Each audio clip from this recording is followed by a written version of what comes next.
And Jesus tells this story to them, and it goes a little bit like this. Imagine you've got a father and he has 2 sons. Now, we're not talking about the sort of absentee father that maybe some of you might have had. This is the father who is at everything he needs to be at. Everything. So when the younger son is in a swimming gala, it's the father who's in the front row just willing his son on. Come on, boy! And when the older son is taking his grade 6 violin and scratching out tunes, the father is outside the door willing him to get it right, listening carefully to those scales. Come on, boy. He's waiting for his oldest son to come out the door and with a big smile on his face. The father's always there. He loves cooking for his boys and looking after his boys and keeping them safe. He doesn't let his job get in the way of his relationship with them. He loves them and he looks after them. So the father, it's the same father for the 2 sons, but their lives take very different courses. Let's start with the oldest boy, right? So the oldest boy is that kid in school who is just incredibly diligent. He'll make everybody else look lazy. Throughout the school day, he keeps all the school rules and he gets all his work done. He's never messing around in class, and then once he's done at school, he goes home, and within the first thing he does, he doesn't turn the TV on, he whips straight up the stairs, up to his desk, and he gets going on the homework. And he's done the homework within the first hour or 2 hours. He's always finished before food. Always. There's never anything hanging over. And once the work's done and the family have eaten, he goes straight out onto his dad's farm, and he starts working in the farm. And he never finishes working on the farm before midnight. And then he's up at 6:45 the next morning. The other boy isn't quite like that. The other boy could have been like that, but of course it's so to do with the company you keep, and he falls in with the crowd at school, and this crowd, they don't talk well about their parents. In fact, they're always slagging their parents off. Oh, you'll never guess what my dad's done this time. Oh, my mum keeps telling me what to do. Why do they tell us how much pocket money we can have? Why can't they give us more? Why do they give us curfews? Why do we always have to be in by 11 o'clock? Why can't I go to the parties I want to go to? Why can't I hang out with the people I want? It's so unfair. You know, like Kevin and Perry. And then he's watching the TV, and he's sticking it on MTV, and he's hearing these songs about throwing off the shackles of your parents' oppression and be independent and be straight. He's only 17, for goodness sake. But that's the message he's getting. And then he tap on the internet, and he's going into these teenage forums, and they're talking about emancipation and divorcing your parents and running away to the big city. It's like sort of teenage Dick Whittington. And it's all going round his head and coming up to the boil until one evening he puts stuff in a holdall and he creeps up to his dad's bedroom, and he knows that his dad always leaves the wallet by the side of the bed, and he goes to the wallet and he grabs the wallet and he puts it in his bag, and he scootles down the stairs and out the back, and he's away. Not sticking around long enough to hear his father's heart break. All the while, the older boy is out the back in the farm cleaning out. Of course, at first, all is well. It's just pleasure land for the younger boy. He's in the city, he's 17, and he's got his dad's wallet. Well, what would you do? Don't answer that. What would you do? So he goes straight for the parties, and he gets stuck in, and he makes friends. Who doesn't make friends with a fat wallet, right? So he goes to all the parties, and at the end of all the parties, he's really popular because he always picks up the tab. He can pay for everything. It's wonderful. But the money starts to run out, and the wallet's getting thinner and thinner and thinner in his back pocket. And he starts getting in trouble with payments for the place he's staying in until they kick him out, and he can't find a job. It's pretty hard to find a job as a 17-year-old. In fact, the only jobs he can find are the jobs which he'll be too scared to describe, too ashamed to describe when he's older to his children. He's not willing to tell them the sort of things he had to do to try and make money in that city.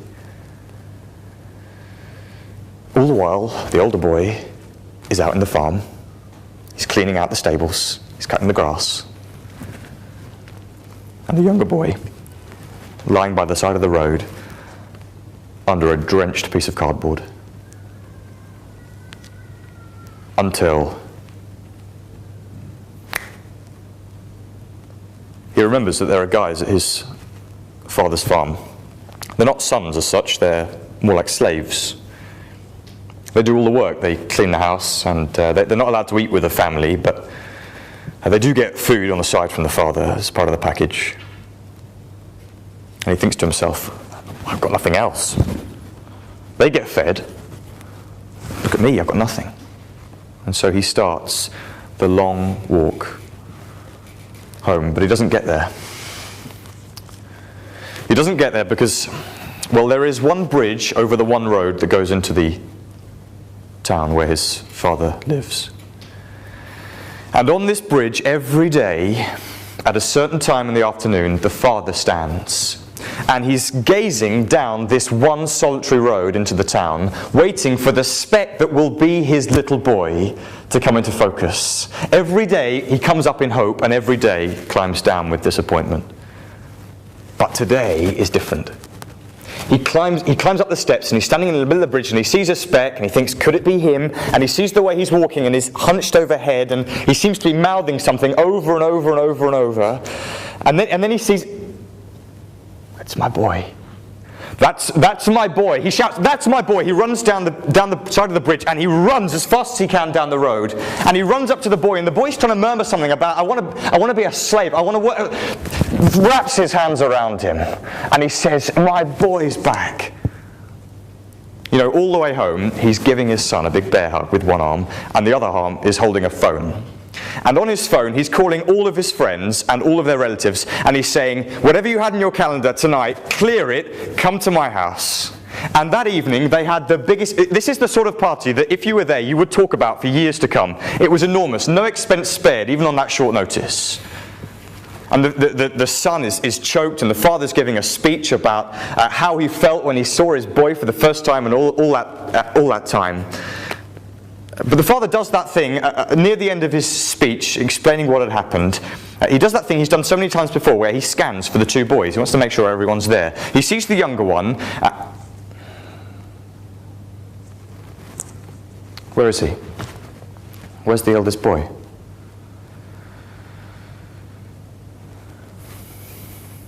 The father tries the stables, but for the first time in a long time, the boy isn't there.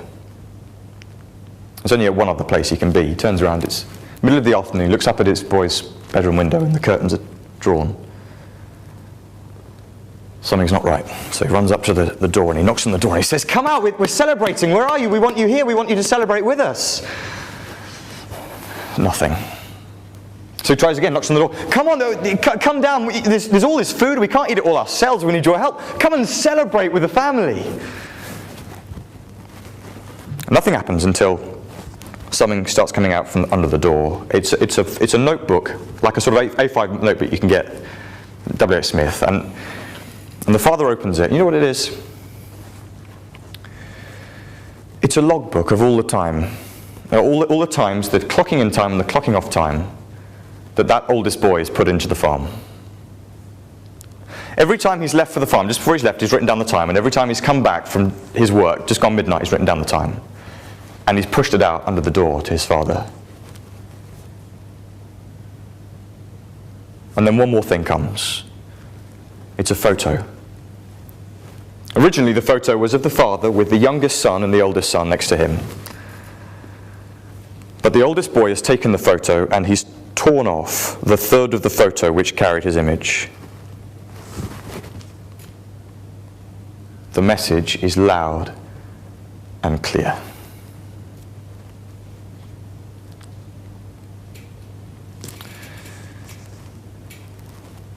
The people Jesus talked to in the first century when he gave the story, they were a bit like that older brother. They thought it was all performance. It's about the logbooks. It's about the clocking in and the clocking off times. Have a look down. See this for yourself. Luke 15. Look at verse 19. This is what the younger boy, the exact words the younger boy said to his father when he came back. How does the younger boy expect to be treated by the father?